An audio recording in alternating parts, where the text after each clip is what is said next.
다 같이 기도하시겠습니다.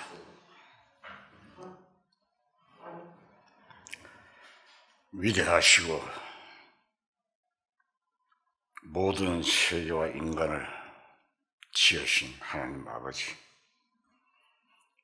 진흙같고 보잘것 없는 저희들을 하나님의 사랑의 짝으로 삼아주신 은혜, 감사와 찬송을 올립니다. 이 시간 구약과 신약에 연결된 그림자적 비밀스러운 내용을 알아보고자 합니다. 도와주시고 하나님의 계획을 깨달을 수 있게 은혜 베풀어 주시옵소서. 이 한 시간 주님께 부탁드리며 우리 주 예수 그리스도 이름으로 감사하며 기도드리옵나이다. 아멘. 히브리서 3장 10절을 찾겠습니다.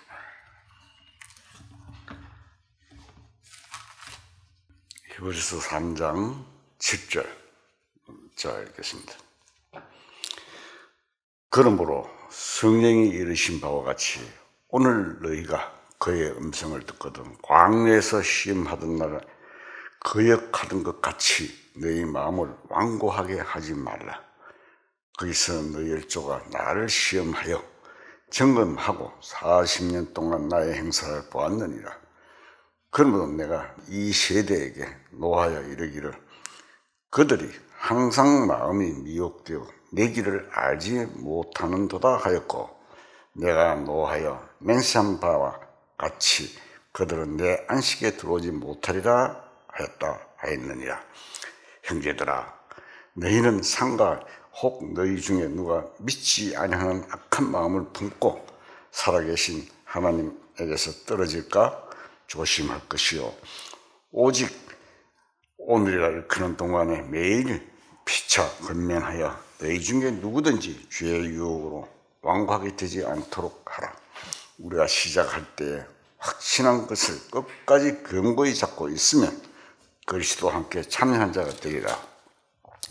성경에 일렀을 때 오늘 너희가 그의 음성을 듣거든 경노하시게 하던 것 같이 너희 마음을 완고하게 하지 말라 했으니, 우리가 말씀을 통해서 또 역사적인 사실을 비춰볼 때 구약과 신약은 항상 연결이 되고, 또 구약은 다분히 신약의 그림자적인 내용을 지니고 있습니다. 이스라엘 민족의 역사를 보면 그들이 하나님을 감사와 찬송을 드리는 생활을 했을 때에는 축복을 받고, 믿음에서 떠나 우상 숭배를 했을 때는 큰 공경에 빠졌습니다. 이스라엘 민족이 바벨론으로 포로로 잡혀간 것도 우상 숭배를 했기 때문입니다. 그런데 그러한 이스라엘 민족의 양상이 좀 더 틀림없이 오늘 우리들의 신앙생활의 양상에도 그대로 나타나고 있습니다. 구원을 받았다고 하지만 우리 마음이 세상으로 흐르고 믿음이 없을 때는, 또 약해질 때는 항상 육신이 앞서고 육신의 힘으로 모든 것을 해버리는 경향이 있습니다. 우리는 이스라엘 역사를 공부하면서 그러한 우리 자신들을 돌아보아야 할 것입니다. 이스라엘 사람들은 영혼의 구원을 체험한 것은 아닙니다. 이스라엘 사람들의 구원은 육신적인 구원입니다. 그들의 육신적인 구원이 오늘 우리에게는 영혼의 구원을 말하는 것입니다. 이스라엘 사람들의 육신적인 구원을 적군을 싸워서 이기는 것을 말하고, 또 그 외에 여러 가지 모양으로 육신이 어려운 지경에 있다가 노임을 받는 것을 말합니다. 신약 시대에 있어서 영혼 구원의 금자적인 역사인 것입니다. 그때는 영혼이 구원을 받는 그런 체험은 없는 시대였습니다. 구약 시대는 영혼이 구원받게 되는 것은 예수님이 오셔서 십자가에 돌아가사 부활하시고 또 성령이 오셔서 우리 마음에 내주하셔야만 되는 것입니다. 하나님은 구원의 반석이라고 하였는데 현재 우리들에게도 구원의 반석이신 것은 틀림이 없습니다. 마태복음 7장 21절을 찾겠습니다.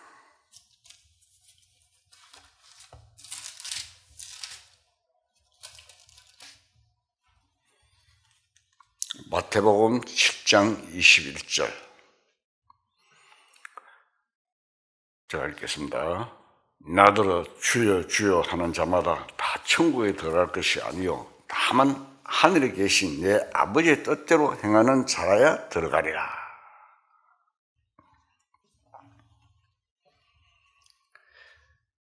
또 마태복음 7장 24절 한번 봅시다. 그 밑에 줄. 그러므로 누구든지 나의 이 말을 듣고 행하는 자는 그 집을 반석 위에 지은 지혜로운 사람 같으리니 비가 내리고 창수가 나고 바람이 불어 그 집에 부딪히되 무너지지 아니하나니 이는 주초를 반석 위에 놓은 까닭이요 나의 이 말을 듣고 행하지 아니하는 자는 그 집을 모래 위에 지은 어리석은 사람 같으니 비가 내리고 창수가 나고 바람이 불어 그 집에 부딪히며 무너져 그 무너짐이 심하니라. 반석이 바로 예수님이신데 신앙생활은 예수님 위에다가 집을 짓는 것입니다. 예수님이 우리 영혼의 보좌이시고 주인이 되시는 것입니다. 반석은 바람이 불고 창수가 나고 큰 홍수가 날지라도 흔들리지 않는 그런 것을 의미합니다. 우리가 만일 주님을 믿는 확실한 믿음을 가졌으면 우리 영혼의 상태뿐만 아니라 믿음의 생활도 흔들림이 없어야 할 것입니다. 우리가 여러 가지 어려움을 당하거나 시험을 받거나 공경에 처했을 때 마음이 흔들리는 것은 바로 믿음이 없기 때문입니다. 신앙생활은 분명히 여러 가지 어려운 환경에 부딪히고 고난과 핍박과 환난이 틀림없이 있습니다. 정말 견디기 어려운 환경에 부딪혔을 때 우리 눈에는 안 보이지만 주님이 우리를 지켜주시고 우리와 함께 하신다는 믿음을 확실히 가졌을 때 주님은 우리의 반석이 되어 주셔서 모든 역경을 이기도록 해 주십니다. 그러나 우리는 반석인 주님을 의지하지 않고 걱정과 염려로 마음이 흔들리고 객길로 가는 경향이 있습니다. 우리가 지식적으로는 하나님이 이 세상 어떤 신과도 비교할 수 없는 위대한 하나님이신 것을 잘 압니다. 그러나 사탄의 공격을 받으면 하나님을 의지하는 마음이 흔들리기 쉽습니다. 현실적으로 사탄은 이 세상을 지배하고 있고 또 우리를 공격합니다. 하나님은 사탄이 우리를 공격할 때 어느 정도 제한을 가하시지만 당장의 그 공격에서 적극적으로 우리를 건져주시는 것은 아닙니다. 우리에게 찾아오는 어떤 고난이나 어려움은 하나님이 직접으로 주시는 것은 아니고 전부 다 사탄을 통해서 온다는 것을 우리는 욥기서에서 알 수가 있습니다. 야고보서 5장 10절을 찾겠습니다.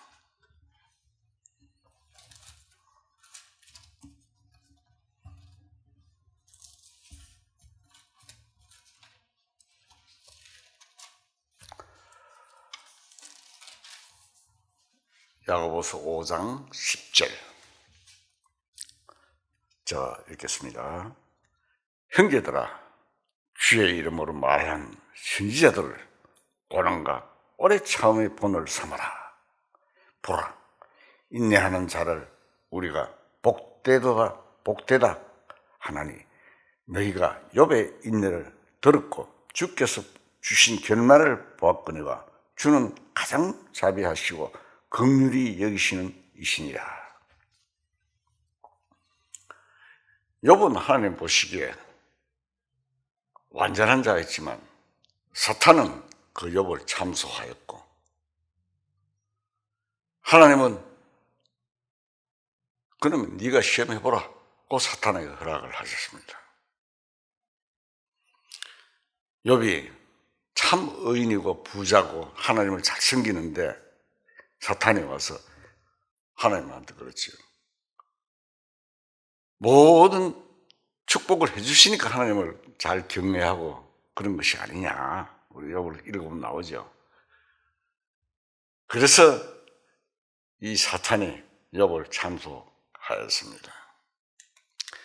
욥의 경우는 그런 것이 아니고 모든 그리스도인들이 사실 욥의 입장에 있는 것입니다. 그렇기 때문에 야고보서에서도 욥의 인내를 생각하라고 했습니다. 그러한 일이 일어나는 배후에 하나님의 목적이 따로 있고 사탄의 목적이 따로 있습니다. 이 욥을 읽어보면은 사탄의 목적은 우리 그리스도인을 넘어뜨린 데 있습니다. 그런데 하나님의 목적은 무엇입니까? 하나님의 목적은 그리스도인들을 훈련시켜서 인내력을 기르고 신앙적인 인격을 연마하는 데였습니다. 잠언 17장 3절을 한번 찾아보겠습니다.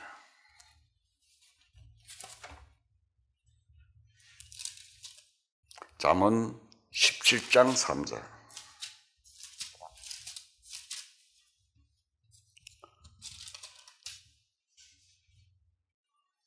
자, 알겠습니다. 도가니는 은을, 풀무는 금을 연단하거니와 여호와는 마음을 연단하시느니라. 이 도가니에서는 은을, 풀무는 금을 연단한다고 되어 있습니다. 그러나 여호와 하나님은 마음을 연단합니다. 그래서 우리가 믿음에 의해서 욥처럼 인내하고 견뎌가면 사탄은 목적을 좌절되고 하나의 목적이 달성이 되는 것입니다.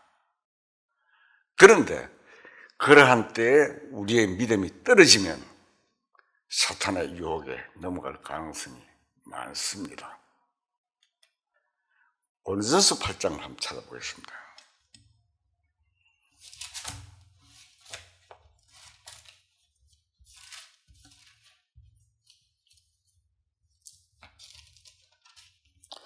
로마서 8장 5절. 자, 읽겠습니다. 비록 하늘에나 땅에나 신이라 불리는 자가 있어 많은 신과 많은 주가 있으나 그러나 우리에게는 한 하나님 곧 아버지가 계시니 만물이 그에게서 났고 우리도 그를 위하여 있고 또한 한 주 예수 그리스도께서 계시니 만물이 그로 말미암고 우리도 그로 말미암아 있느니라. 이 사도 바울은 우상의 제물에 대해서 말을 하면서 하늘에나 땅에 신이라 칭하는 자가 있어 많은 신과 많은 주가 있다고 하였습니다. 물론 우리는 한 하나님을 섬기지만 이 세상에는 마귀의 떼들이 많습니다. 우리들의 육신의 환경은 많은 신, 많은 주라고 하는 사탄과 관계가 있고 항상 사탄에 의해서 영향을 받는 것이 현실입니다. 그러나 우리가 믿음이 있으면 아무리 사탄이 있다 하더라도 두려워할 것이 없습니다. 우리의 반석이 되시는 하나님은 사탄과는 비교할 수 없는 높은 위치에 계신 높은 분이십니다. 결국 사탄의 모든 계획은 다 파괴되고 심판이 되어 완전히 지옥에 들어가게 되지만 현실적으로 하나님께서 어느 기간 동안은 사탄이 이 세상에서 활동하도록 허락하셨습니다. 그 기간 동안 사탄은 하나님의 일을 방해하려고 하지만 오히려 하나님의 일을 덮게 되는 비밀이 있습니다. 우리로서는 하나님이 그렇게 하실 필요가 있느냐는 생각을 가지게 됩니다. 하나님이 그렇게 하시지 말고 사탄을 당장 없애버리시면 될 텐데 왜 사탄을 계속 남겨두셔서 이 사탄이 우리를 괴롭히게 하시느냐고 생각하기 쉽습니다. 그러나 우리가 성경을 통해서 보면 예수님이 십자가에 돌아가실 때도 사탄에 의해서 돌아가시고 결국 하나님의 계획이 하시고 목적하시는 모든 뜻이 완성되어 가는 것을 보면 사탄도 인류 역사의 과정 속에 필요한 존재임을 우리는 알 수가 있습니다.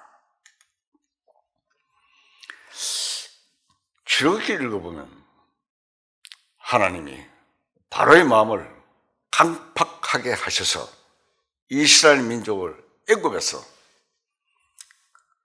극적으로 구출하는 큰 영광과 능력을 나타내신 것을 알 수가 있습니다.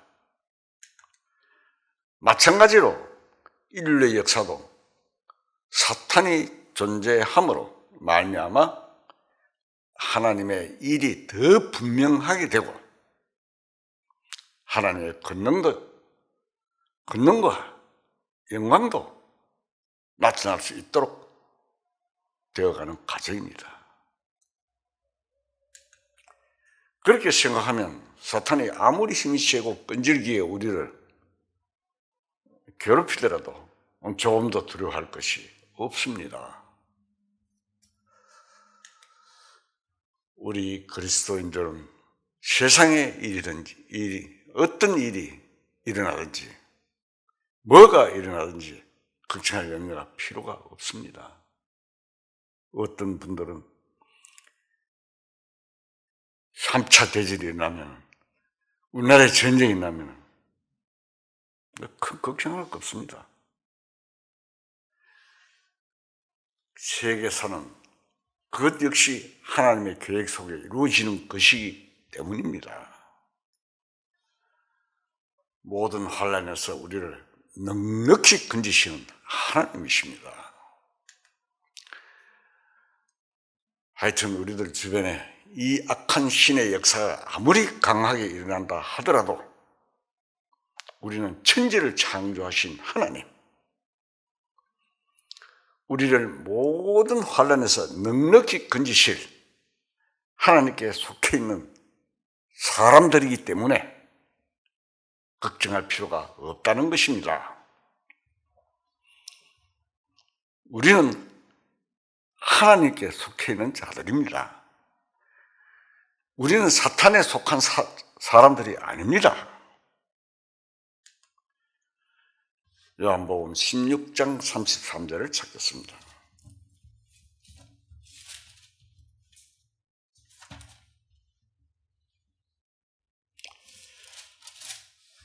(16장 33절을) 보겠습니다.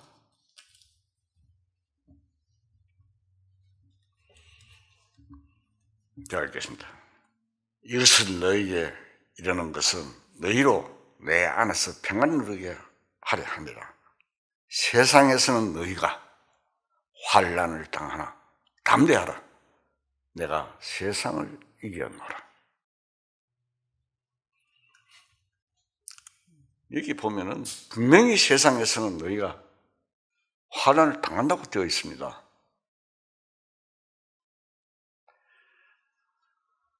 그러나 뭐라고 말씀하십니까? 담대하라. 내가 세상을 이겨노라 하셨습니다. 이미 주님은 환난을 당하셔서 완전히 승리하신 분입니다. 주님의 그 승리는 우리에게도 승리가 됩니다. 환난을 당해서 시달리는데 무슨 승리냐고 하겠지만 우리가 목숨을 잃어도 승리입니다. 승교는 패배가 아닙니다. 승교자는 완전한 승리에 들어가는 것입니다. 이 승리는 육신적이고 현실적인 승리가 아니고 영적인 승리를 말합니다. 우리에게는 영적인 승리가 제일 중요합니다. 왜? 육신은 썩어 없으시잖아요. 때가 되면 가야 되고 사라지게 되고 썩어질 것입니다. 그러나 우리 영혼은 영원한 것입니다. 우리가 현재 받은 영혼의 구원에 영적 승리가 포함되어 있고 모든 하늘의 축복이 다 포함되어 있지만 우리가 자칫 잘못하면 그런 사실을 잊어버리기 쉽습니다. 현실적으로 우리 주변이 너무 어렵고 복잡하기 때문에 걱정하고 염려하는 경향이 있습니다. 하나님은 하늘과 바다와 육지도 지으신 분입니다. 아무리 높은 산도 다 하나님이 만드신 것입니다. 하나님의 절대적인 주권과 섭리하에 있는 것입니다. 예레미야 10장 11절을 찾겠습니다.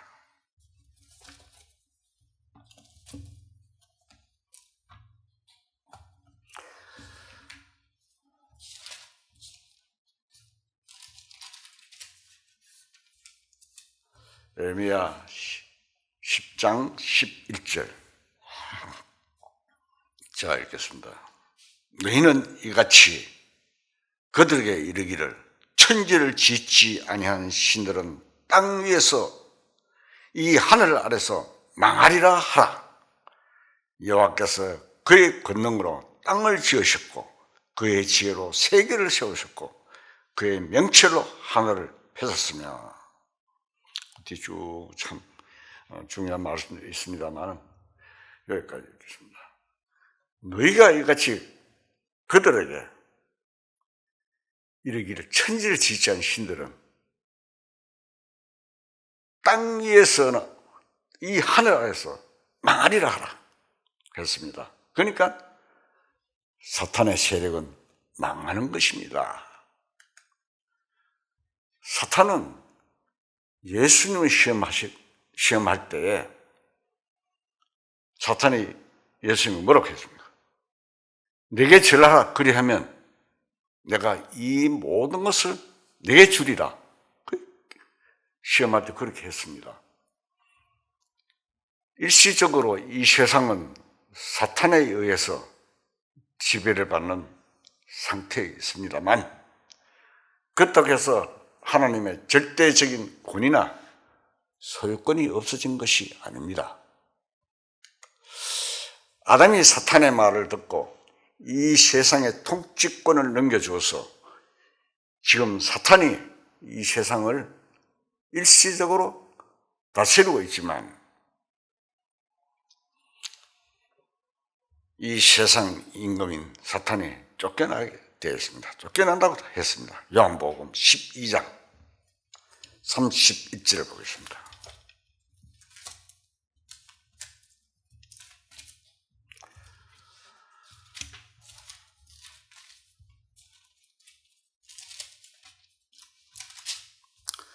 요한복음 12장 31절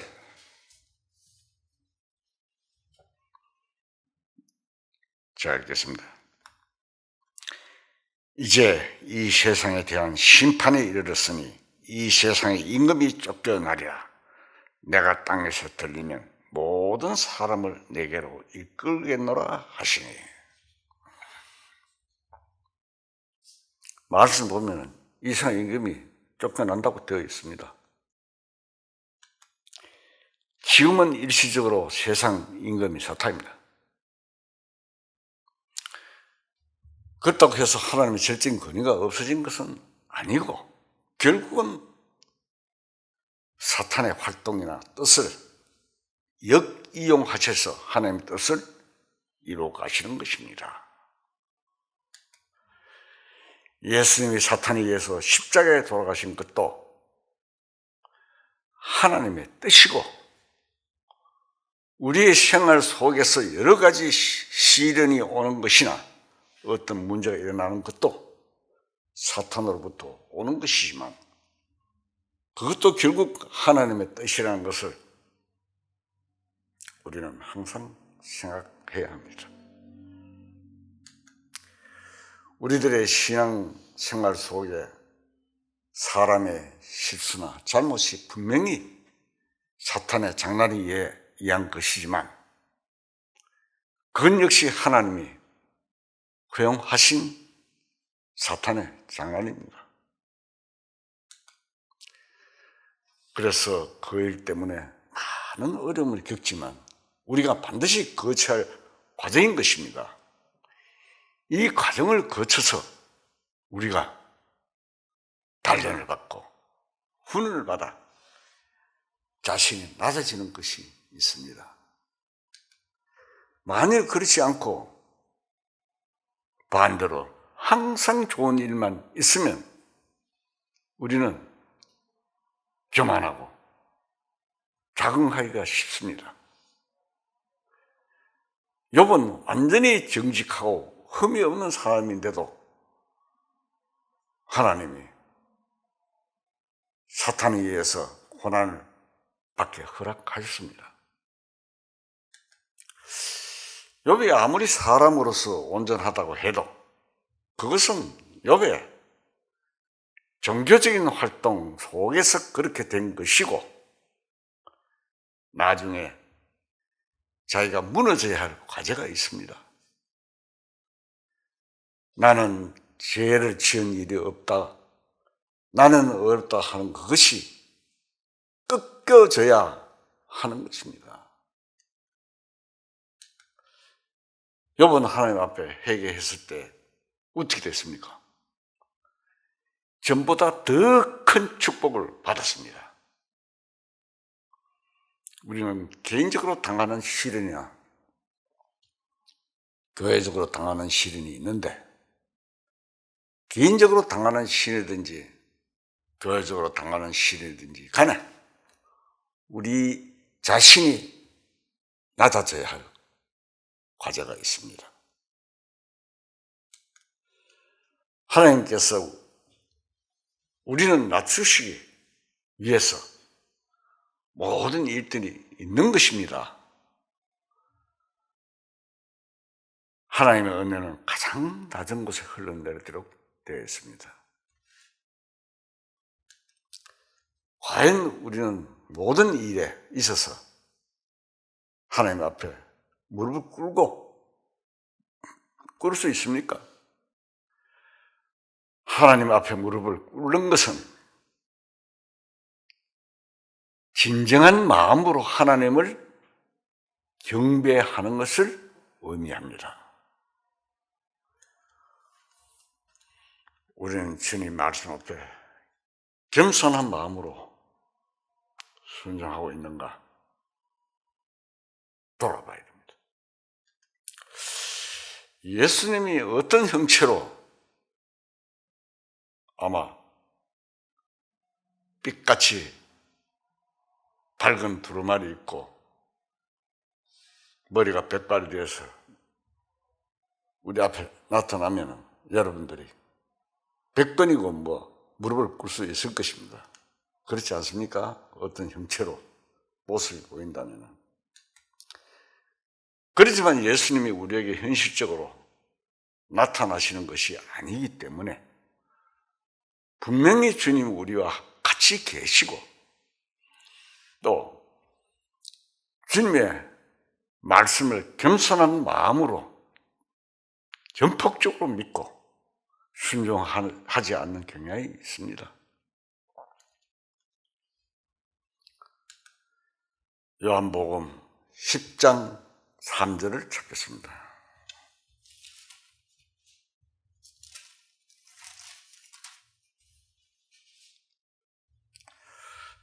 제가 읽겠습니다. 문지기는 그를 위하여 문을 열고 양은 그의 음성을 듣나니 그가 자기 양의 이름을 각각 불러 인도하여 내느니라. 자기 양을 다 내놓은 후에 앞서가면 양들이 그의 음성을 아는 거로 따라오되 타인의 음성은 알지 못하는 거로 타인을 따르지 아니하고 도리어 도망하느니라. 예수께서 이 비유로 그들에게 말씀하셨으나 그들은 그가 하신 말씀이 무엇인지 알지 못하니라. 그러므로 예수께서 다시 이르시되 내가 진실로 진실로 너희에게 말하노니 나는 양의 문이라. 나보다 먼저 온 자는 다 절도여 강도니 양들이 듣지 아니하였느니라. 내가 문이니 누구든지 나로 말미암아 들어가면 구원을 받고 또는 들어가면 나오면 꼴을 얻으리라. 여기 보면은 예수님은 양의 목자입니다. 우리들은 뭡니까? 예수님의 양입니다. 우리는 영혼의 목자이신 주님께로 돌아왔습니다. 그런데 여기에 보면은 문지기는 그를 위해 문을 열고 양은 그의 음성을 듣는다고 말했습니다. 성령으로 말미암아 주님의 음성을 듣는 우리라는 것입니다. 우리의 양이라면은 주님의 음성을 들어야 될 텐데 주님의 음성을 어떻게 듣습니까? 계시를 받는다든지 그런 것을 말하는 것은 아니지요. 양은 그의 음성을 들으니 그가 자기 양의 이름을 각각 불러 인도하여 내니라고 말씀하셨습니다. 우리는 주님과의 개인적인 교제나 성경을 스스로 읽고 하나님의 말씀을 깨닫는 그것이 희망한 것 같습니다. 우리가 주님이 양의 이름을 각각 불러 인도하여 내신다는 말은 우리 개인의 마음속에 주님의 말씀이 깨달아지는 것을 말합니다. 깨달아지는 것이 음성을 듣는 것입니다. 그러면 그 음성을 듣고 우리가 주님을 알아가야 되는 것입니다. 그런데 소경이 방울 소리를 따라서 가는 식으로 다른 사람들이 다 가는 방향으로만 무조건 몰려가는 경향이 있습니다. 세상이 또 그렇지만 요한복음 10장 4절을 보겠습니다. 우리가 읽은 내용입니다. 중에 자기 양을 다 내어놓은 후에 앞서가는 양들이 그 음성을 아는 걸 따라오되 타인의 음성을 알지 못하는 거로 타인을 따르지 아니하고 도리어 도망가느니라. 예수님께서 이 비유로 저희에게 말씀하셨다고 했습니다. 우리는 주님으로부터 구원받은 사람인데 다른 음성을 따라가는 사람이 없지 않아 있습니다. 어떤 교회를 평하자고 하는 것은 아닙니다. 어떤 교회, 거듭 나타난 사람들이 무슨 천지인가 거기 가서 엉뚱한 소리를 하고 다니는 사람들을 봤습니다. 거듭 난 사람이라고 하는 사람이. 그러나 성령으로 말미암아 주님의 음성을 듣는 사람은 다른 소리를 들을 수 없습니다. 다른 소리를 잘 듣고 섬길 수는 없는 것입니다. 그래서 여기에 그의 음성을 아는 거로 따른다고 되어 있습니다. 이 세상에는 여러 음성들이 있습니다. 잠언 1장을 찾겠습니다.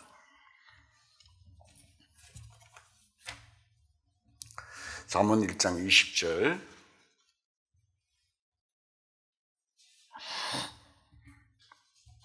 제가 읽겠습니다. 잠언 1장 20절입니다.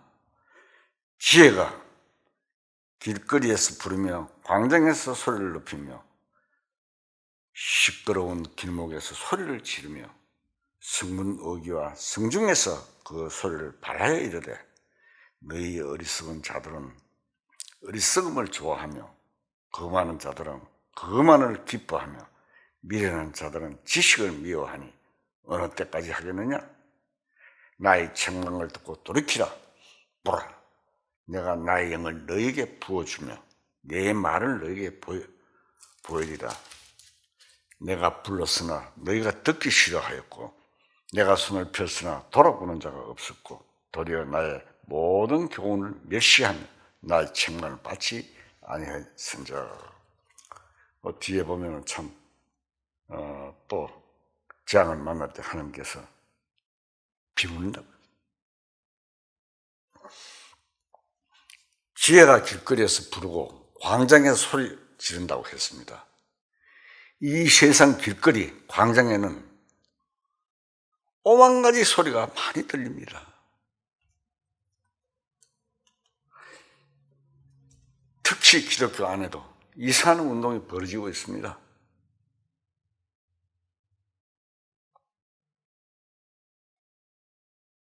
세상 구원이 아닙니다. 우리는 영혼 구원의 목적이 있는 것입니다. 하여튼 우리 주변에도 큰 소리 치는 소리들이 많지만 참으로 주님의 양은 주님의 음성을 듣는다고 하였습니다. 어떻습니까? 여러분은 참으로 주님의 양입니까? 참으로 주님의 양이라면 주님의 음성을 들을 수 있게 되어 있습니다. 이스라엘 민족이 애굽에서 나와서 광야 생활을 할 때에 물이 없으니까 하나님을 원망했고 또 고기를 못 먹으니 하나님을 원망했습니다. 이스라엘 민족은 양의 피를 문설주에 발라 죽을 장자가 생기지 않고 죽지 않고 살아남았고 또 홍해를 육지같이 건넜습니다. 우리가 이야기를 할 때는 쉽게 그저 그렇구나 이해를 하지만 온 애굽 땅에 장자들이 다 죽었는데 양의 피를 가지고 임방 좌우설주에 발라가지고 했는 이스라엘 민족들은 장자가 죽지 않고 다 살아났습니다. 홍해, 우리가 쉽게 영화를 많이 보지요. 홍해를 육지같이 건넜습니다. 마른 땅같이. 그리고 애굽의 군대가 홍해 속에 다 빠져 죽는 것을 눈으로 이스라엘 민족들이 보았습니다. 그것이 얼마나 위대한 역사입니까? 그것이 얼마나 확실한 일입니까? 그런데도 조그마한 얼음이 닥치자 어떻게 했습니까? 하나님을 원망하고 불평하고 시험했습니다. 그것이 이스라엘 민족입니다. 현재 우리들도 이스라엘 민족과 거의 비슷합니다. 하나님은 우리를 구원해 주신 그 은혜가 아무리 크다고 해도 현실적으로 조금 지나고 나면 구원의 기쁨이나 감사가 희미해지고 어떤 어려움이 닥치면 그만 불평하고 원망하고 마음을 가지게 되고 생깁니다. 그래서 과거에 하나님이 우리를 구원해 주신 것은 까마득하게 잊어버리고 심지어 어떤 사람은 구원을 좀 늦게 받았으면 좋겠다까지 말합니다. 또 어떤 사람은 굉장히 위험한 이야기합니다. 내가 구원을 받았어 이렇게 재밌게 못 산다. 있을 수 있는 이야기입니까? 저주를 받을 이야기입니다.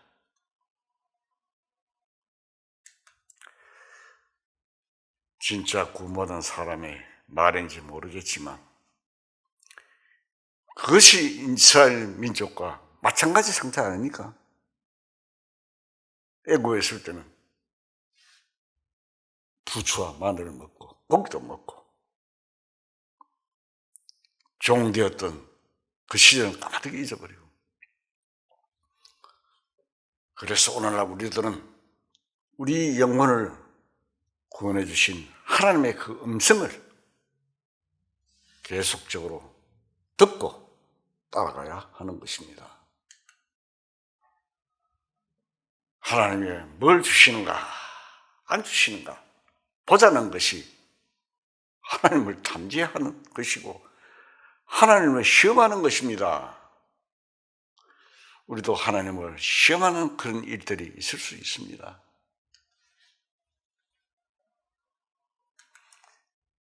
하나님을 원망하고 시험하여 40년 동안 광야 생활한 이스라엘 백성을 인하여 하나님이 근심하셨다고 되어 있습니다.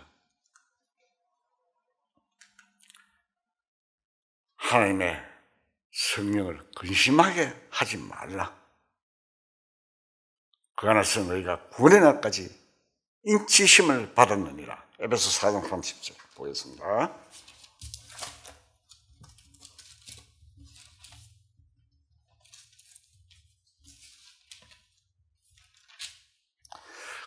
에베소서 4장 30절.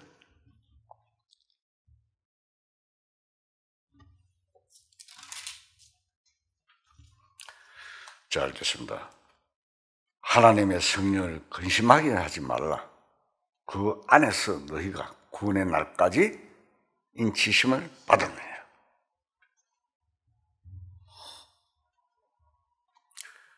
성령도 우리를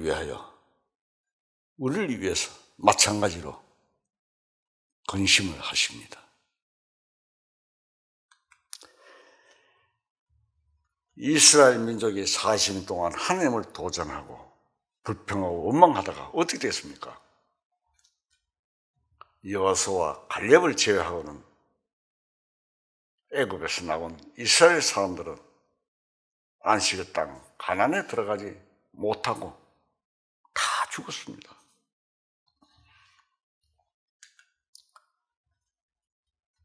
히브리서 3장 7절을 찾겠습니다.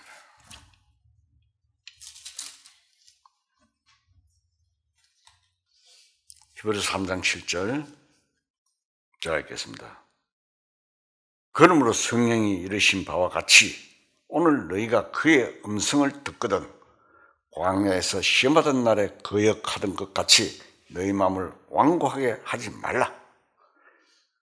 거기서 너희 열조가 나를 시험하여 점검하였고 40년 동안 나 행사를 보았거니와 그러므로 내가 이 세대에게 노하여 이르기를 그들이 항상 마음이 미혹되어 내 길을 알지 못하였더라 하였고 내가 노하여 맹세한 바와 같이 그들은 내 안식에 들어오지 못하리라 하였다 하였느니라.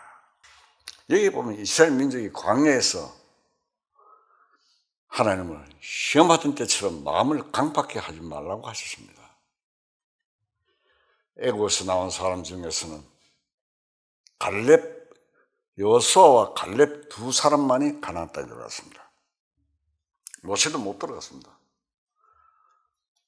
모세는 한 번 불순종했기 때문에 가나안에 못 들어갔습니다.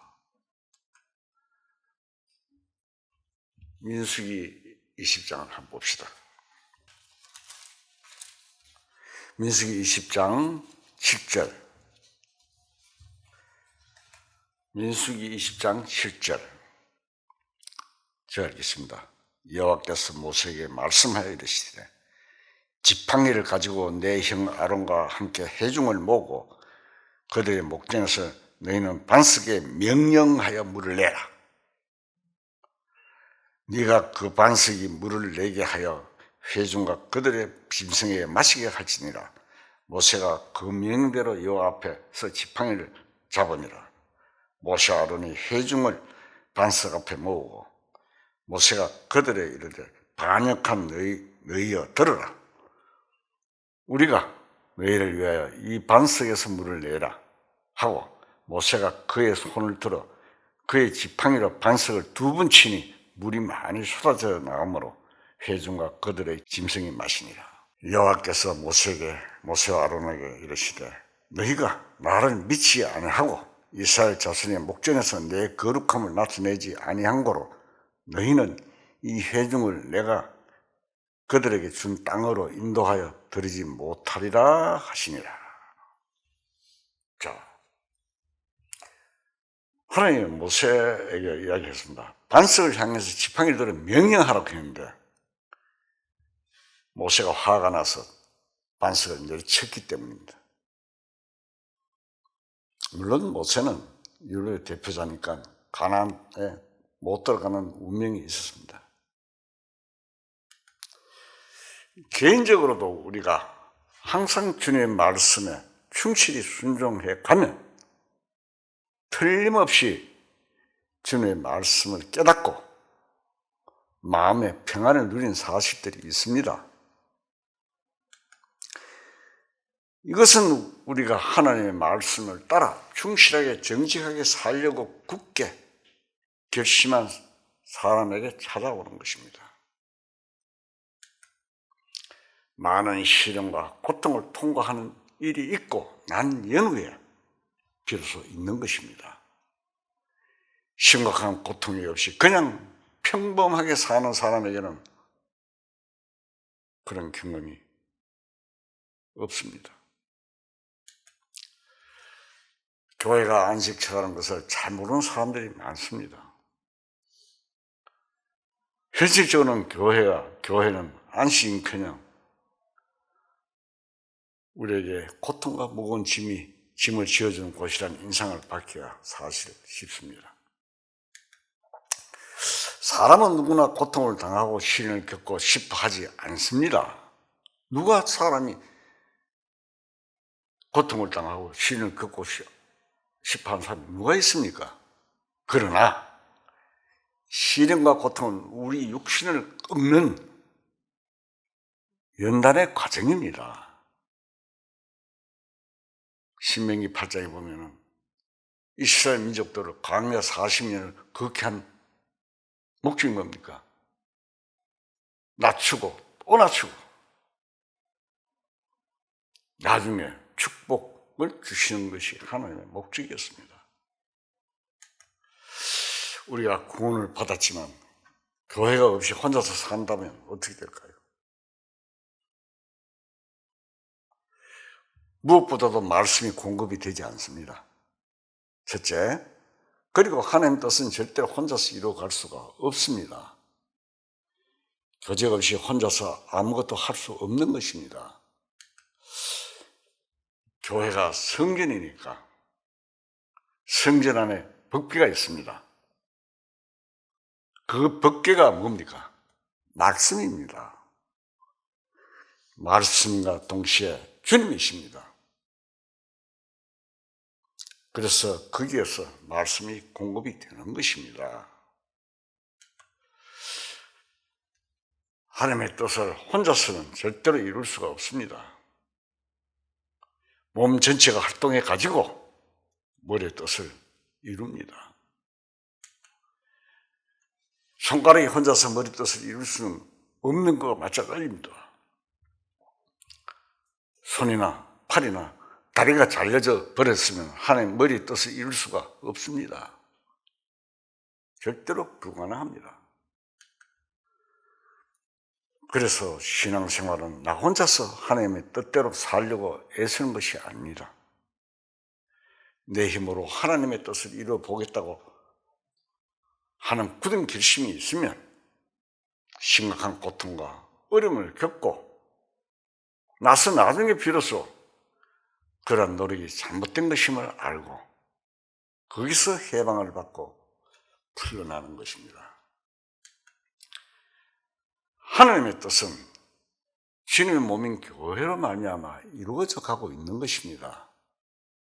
그러면 내가 혼자서 하나님의 뜻을 이루려고 애쓸 필요가 사실 없는 것입니다. 다만 주님의 몸이 움직이는데 평안한 마음으로 참여하기만 하면 하나님의 뜻은 자동적으로 이루어져 가는 것입니다. 교회를 통해서 하나님께서 일을 하십니다.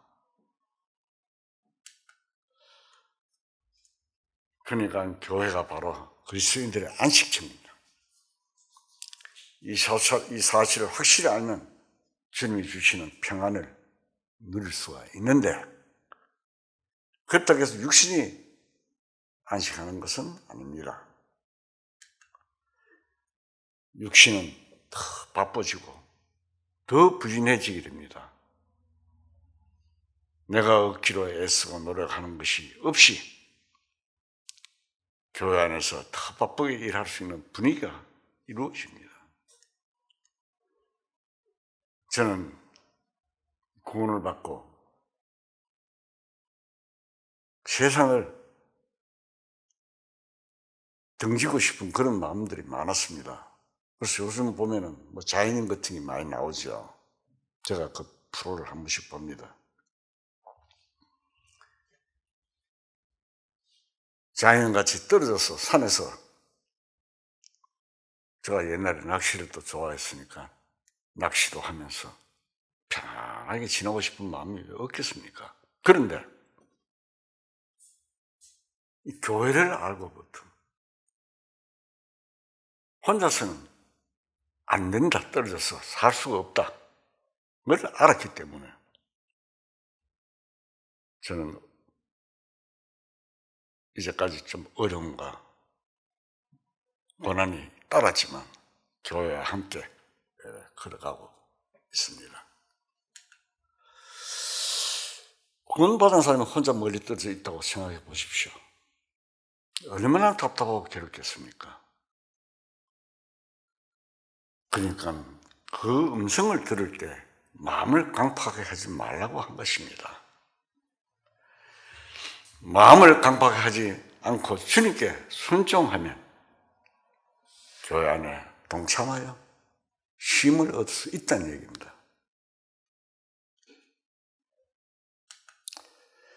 히브리서 4장을 찾겠습니다.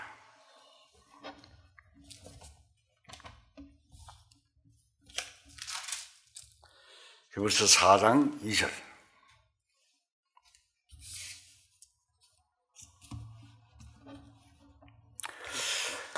히브리서 4장 2절 제가 읽겠습니다.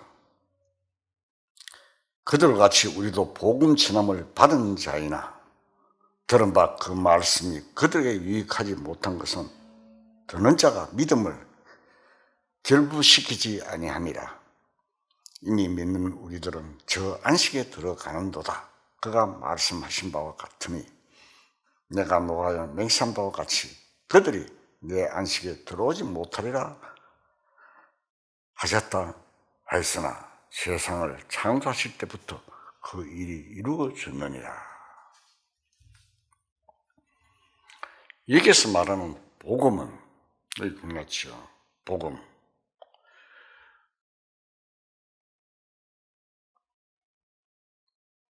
이 복음, 우리도 전한 복음을 받는 자이나 복음은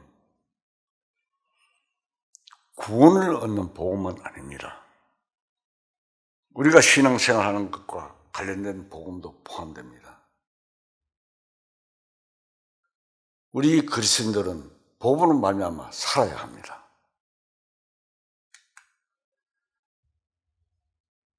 이 복음은 생활 복음입니다. 빌립보서 1장 5절 한번 봅시다.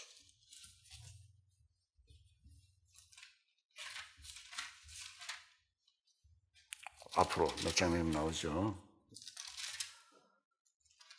빌립보서 1장 5절입니다.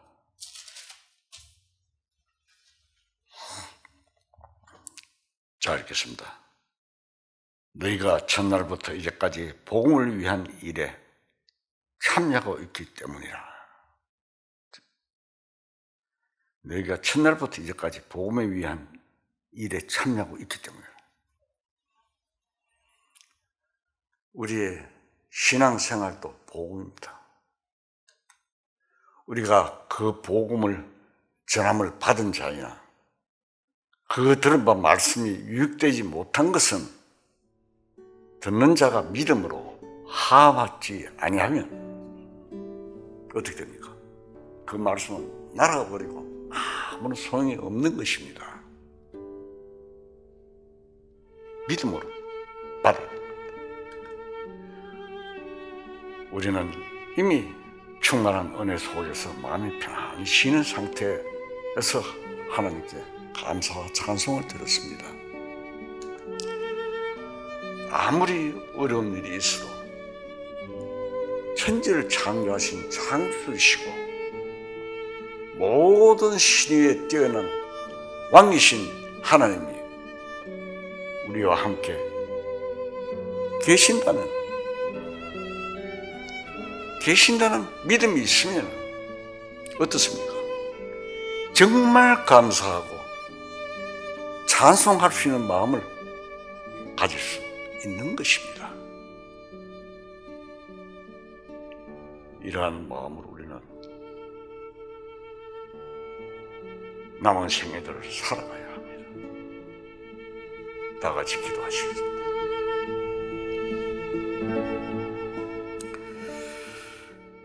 사랑과 긍휼하심 많으신 하나님 아버지,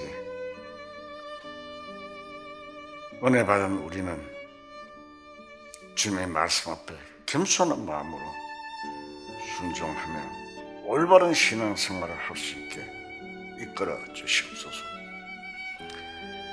애굽에서 그 큰 구원을 받고서도 하나님을 원망하고 불순종하던 이스라엘 민족과 같이 마음을 강팍하게 하지 말고 구원의 반석 되시는 주님을 찬양하고 위대하신 하나님을 참으로 의지하는 마음으로 남은 생애를 살아갈 수 있도록 도와주시옵소서. 모든 말씀 그 주 예수 그리스도 이름으로 감사하며 기도드리옵나이다. 아멘.